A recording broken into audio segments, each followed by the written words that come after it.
Fox Toast, Abby Huntsman apologized today after referring to the Trump and Kim Jong-un meeting as a meeting between two dictators.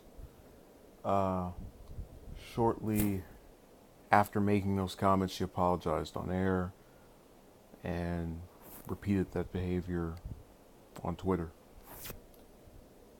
saying that she never claimed to be a perfect human being. We all have slip-ups in life. Let's move on to things that actually matter. But what I found so interesting is that people, and there are certain topics that rightfully scare and intimidate us. Um, there is a term, the imperial presidency, that originated under Nixon's era, and it was meant to describe the ever-growing influence and lack of checks and balances for that office, and really just powers that no one man arguably should be able to have. A lot of times people will say, "Oh, Congress did this and that." They're able to make sure things don't get too ridiculous, but um, let's not forget the imprisonment of all those journalists during the Obama era, the crackdown on whistleblowers. There's just plenty of ways that people are targeted by the head of state to where this comment, maybe if it's not synonymous with Trump, could really be seen as objectionably correct.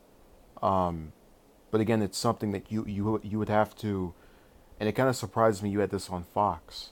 You'd have to go beyond a president in particular and just look at the various examples of each recent one doing something that people argued was beyond their power or control.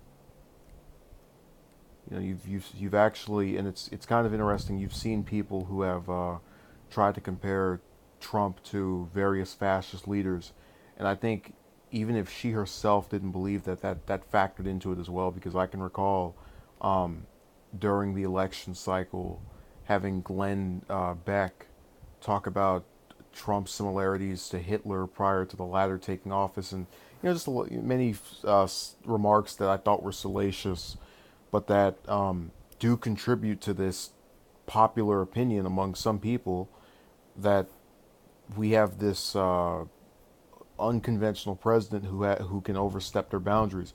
And look, there is credibility in the argument that attacks on the press, calling media fake when they do stories you don't like, all of that is forwarding of the of dictator-like qualities. But it still isn't enough to where I could just go and say, yeah, he's the dictator. That label would have to be applied to his predecessors as well, and even then, I couldn't firmly put my finger on it. So it really, it's an interesting controversy. I think it's a waste of time to talk about it for any lengthy period, but nonetheless, it is food for thought. So thank you.